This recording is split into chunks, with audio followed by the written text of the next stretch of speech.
Hello, everybody. Welcome to GM Sports Report, your weekly podcast on all things sports. Every play counts. I'm Grant, and I'm here with my co-host Mason as we get ready to cover the latest news, headlines, and upcoming events going on in the sports world.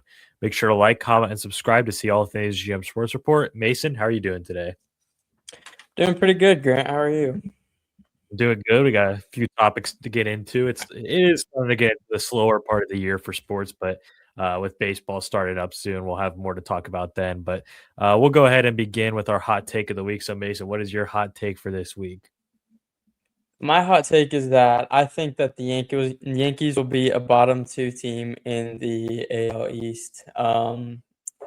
They did not make enough moves, in my opinion, for what the rest of that division has been doing. You look at the Blue Jays. If they pick up where they left off after last season, if even better, they're going to be one of the best teams in the league. And then the Red Sox have been making moves. They have a young core. And then you look at the Orioles, a team who everyone expects to be much better than what they were the past season or two. And then Tampa, I think, is really the only one that I think could be lower. It's probably just us and Tampa would probably be fighting for the bottom. But even them, I could see them having a much better season than the Yankees. So it's just very frustrating. You look at a team like we have, and just some of the talent that we have, and then for Jazz Chisholm to get interviewed like, oh, running it back with 4 MVPs on the roster doesn't seem so bad to me. Well, the definition of insanity is repeating the same thing over and over, expecting a different outcome. So I think we're just in a rough spot. And thank you, Brian Cashman and Eric Boone, for doing what you've done for this organization. And even Judge spoke out about it, saying it's frustrating Mhm. being a high market team and not making moves like that. And that's rare for something for Judge to do, to kind of speak on something like that in the front office standpoint. So yeah, it's pretty frustrating, and I'm not expecting much from this team. Yeah, I think that's a very fair point to make. I'm going to be talking about them later in a segment that we're going to be doing for the MLB, but Yeah. yeah, I agree 100%. And I think it's kind of telling when, Judge does go out and make that comment. When he says something like in public, that's when you kind of know there's an issue Hmm. here. So yeah, I like that hot take. For my hot take of the week, this is kind of a hot take. I think that Damian Lillard should not have been able to compete in the 3-point contest. I'm sorry. It's a cool story and all that he won, and he's won however many out of the last however many years. I think it was like 4 out of the last 5. Tyler Hero being the one to beat him in that span. But anyways, uh, I just think that if a guy is not playing all season because he's on an injury, like he shouldn't be able to participate in NBA All-Star Weekend activities. I think that should be something that is for players that are actually playing this season. But I mean, yeah, it was a cool story or whatever, but that's kind of where I stand. Like they couldn't find an extra guy to go into that contest that, was shooting good this year that plays every single night. That's kind of where I stand with that. Yeah, I agree. You don't see that too often in any other sports. Yeah.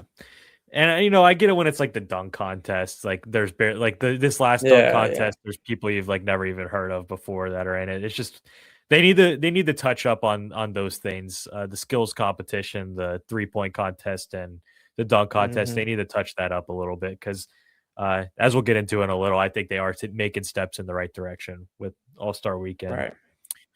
All right, now we'll go ahead and get into our underdog of the week. Mason, who is your underdog for this week?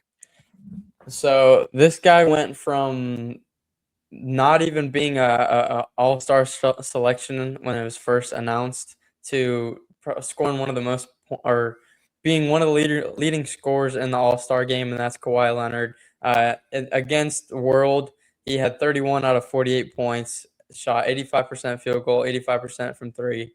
And he was feeling it. You saw the heat checks, and he was making the heat checks. It kind of remind, not to the extent, but it kind of reminded me of like how Curry was cooking in the Olympics a few years back. So it was kind of like one of those things where it's like, okay, he's got a heat check going on and he's just draining everything. So yeah.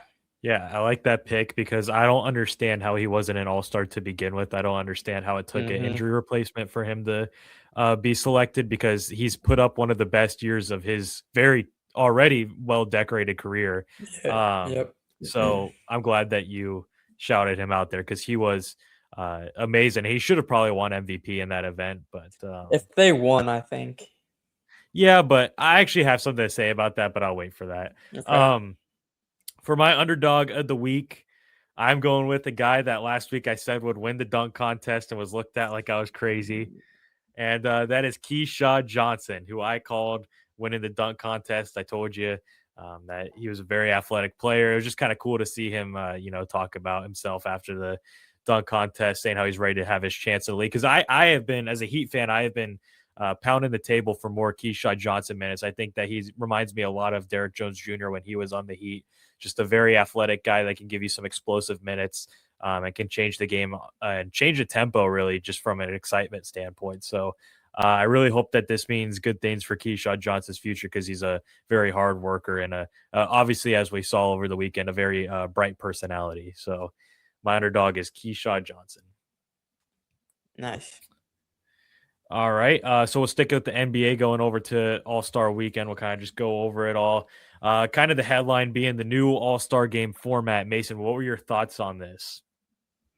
Yeah, I mean, I loved it, especially compared to last year, which I thought was one of the weaker NBA All Stars that I've seen when I've been watching the NBA.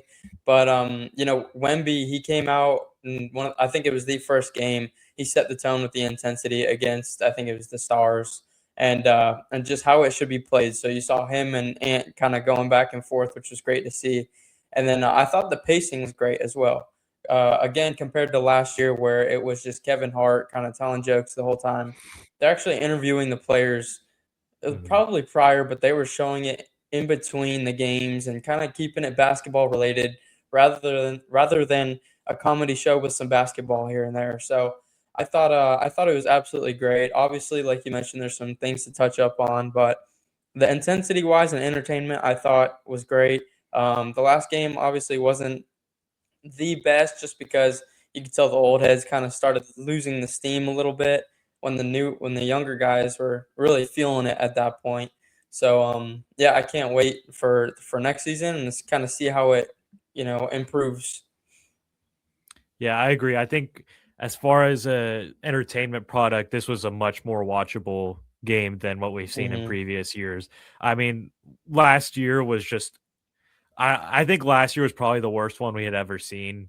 Like you said, with the Kevin Hart jokes, and feels like it was in commercial break more than it was the actual game itself. Yeah, yeah. It was just a very hard watch, but I got to give credit to Silver. He made a great decision bringing in this new format because you can tell right away that it was way more competitive. I mean, we had players on the teams running pick and rolls like 2 minutes into the game, running real Yeah. sets, real plays, switching on Arguing for defense, just calls, yeah, challenging. exactly. Yeah, shooting free throws, all of it. So it definitely improved the um, competitiveness. But one thing I will say is, was it gonna be competitive all along, or was it Wemby setting the tone to make it a Hmm. competitive game? I guess time will kind of Yeah. tell as we see future All Star games with this format. Um, and then you still saw a couple players out there not really trying, like Jokic and Luca, but they barely played anyways in those games. Um, Yeah. but I think overall it was definitely a step in the right direction. It was definitely the most watchable All-Star game in a long time. I think if they were to tweak a couple things, it would just be to tweak the scheduling up a little bit because the old head team was playing 3 games straight. So obviously they're going to be Hmm. at a disadvantage Yeah. there. So maybe they can figure something out with the scheduling to where teams aren't playing so many games back to back to back. Um, and I think my other tweak would be I think that the MVP should just go to whoever played the best that night. I don't think it should be just whoever's on the winning team at the end of the bracket.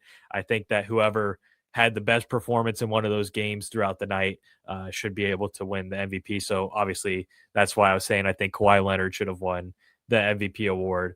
But overall, really happy with it. I still think, like I said, they need to touch up some of the stuff on the Saturday night competitions. I think Hmm. 3-point contest and dunk contest, those are starting to get a little outdated. They need to kind of reinvent the wheel there a little bit. And I just I can't say it enough. They need to replace the skills competition with a 1v1 contest. We saw it in the WNBA over the weekend. It was actually, a pretty cool concept. I would just love to see like Anthony Edwards and Victor Wembanyama one-on-one in each other at All-Star Weekend, just stuff you never really get to see. So But definitely a step in the right direction. Right, right. All right. Now we'll go ahead and slide over to the NFL because we had a couple of headlines. Started with Browns tight end David Njoku is expected to not sign back with the Browns. So, Mason, what are your thoughts on that? Do you see a team that he might go to? I think that right now that there's a lot of good, like just talent in the free agent market. You look at guys where who knows what Kyle Pitts is going to do or likely, and now Njoku. So there's tight ends that are available as well as good receivers, and I wouldn't say too many good running backs, but there's good talent all over the place. So I'm really excited to kind of see where he ends up. I know there's people skeptical on if Mike Evans was going to stay with the Bucks. I can't see him putting on another jersey other than the Buccaneers jersey. I think he is just a Buck for life. That is, him and Levante David are the two Bucks. I think that just represent that team. So, Njoku especially, I think. I don't know. I mean, obviously, I could say for all these guys, I like to see them on the Giants, but just that's just unpractical at that point. Um, I don't know right now. I think it's going to really come down to the draft and if he's still, I guess, with the Browns technically, and if they want to give him up for a pick or something like that. So it all comes down to contracts and what works best for the organizations and teams. So yeah, we'll see. Yeah, I like everything you said. Kind of where I look at it is, he's on the Browns. He's been on the Browns for a long portion of his career. I think it's time for him to be able to go play some winning football. He's a very underrated tight end, in my opinion. Mm-hmm. I don't really have a team in mind where I could see him ending up, but Right. I'm sure he's going to be a pretty sought after player this offseason. So we'll see what Absolutely. happens with that. And then we had some Dolphins news yesterday. They released Tyreek Hill and Bradley Chubb. Mesa, what are your thoughts on this? Yeah, I mean, it was kind of a matter of time for at least Hill, but Chubb, I think that makes the most sense for the cap space because Dolphins, I think, were a bottom 2 or 4 team in terms of cap space availability. So you got to get contracts like that gone. And now it comes down to what's going to happen with Tua. There's going to be a big cap hit if they release or trade him. That's the biggest thing that they have to look for right now. If he's going to get moved, I think it's going to be for maybe a compensation pick or something in the draft. I don't know how much value you'll be able to get with him and that contract together just off of how he played the past season or two with all the injuries that he's gone through. So it's going to be very interesting. Again, I can't wait for the draft because that's usually when the biggest stuff goes down in the off season, if not right before, I guess, preseason and all that. Right in between draft and preseason, that's kind of like the big points. But yeah, it's gonna be definitely one to watch and keep track of. Yeah. First things first. I'm super grateful for the Tyreek Hill years. I know there was a lot of like shakiness towards the end of that tenure, but I was very Hmm. grateful for those years. It was super fun to watch him play. Obviously, he had that fantastic year in 2023. Really put the Dolphins back on the map. By coming there. So it is gonna stink to not see him in a Dolphins uniform anymore. But it makes a ton of sense. And same with Chubb. Chubb was a fantastic player for us. He was definitely my favorite player on the defensive end. But it makes sense, and I'm really happy that we're starting fresh going into this offseason. I Hmm. like you said, I think Tua will be the next move. And yeah, there's going to be a salary cap effect to that. But I'm just glad that we're going to start fresh and kind of, you know, build this from the ground up with this new organization that we have with the new GM, the new head coach, new coordinators. They're going to really be able to just kind of pick and choose what they want. And I'm kind of happy about that. As far as the Tua thing goes, I have no idea where he's going to get traded. I don't know how many teams are interested, if any at all. So it's going to be very interesting to see if we can land a trade or if we're going to just have to release him and take the hit there. But yeah, we'll see what happens. It's definitely interesting to see that it's officially the end of that Tyreek Hill and Tua and Waddle run that they Mhm. had for the last however many years. So, yeah, it's the end of an era. Yeah, I mean, I think that if the Giants didn't go through kind of what they're going through right now in the offseason, I'd want exactly the same route that the Dolphins are doing. Get a new GM, get a new head coach, just completely start blank, a whole new slate. Because ultimately, if you keep what's held on to through the bad years and the bad just management, it's not gonna change too much. But when you look at what's going on with Harbaugh right now, he is pretty much the new GM. Joe Shane has ultimately been demoted to a glorified scout uh, merchant, or just a glorified scout at this point. So he's dealing with the draft, and everyone else answers to the VP and to Harbaugh and John Mara. So I think the Dolphins are doing an absolutely amazing job right now as far as there's just the decisions that they're making this offseason. And hopefully Malik Willis will be one of the next decisions they make. Yeah, we'll see, man. All right. Finally, we're going to head over to the MLB because spring training is in full effect. Games will be starting later this week. All the teams are reporting. And now the offseason, for the most part, is over outside of a couple, names. Not all the big free agents, I should say, have been signed now. So you can kind of really start to grade these off seasons. And with that being said, I want to give our winners and losers of the offseason. So, Mason, who are your winners and losers? So my winners, I think it's going to be probably the Mets and the Dodgers. I think that the Mets have a good, it's kind of like a bittersweet for them because they have good players that they acquired. How they're going to play in their new position is going to really determine on whether or not that's a good move that they've or good moves that they've made. And then the Dodgers, they were able to keep pretty much everyone, and let alone add new pieces. And we've seen how that goes. Same song and dance every year.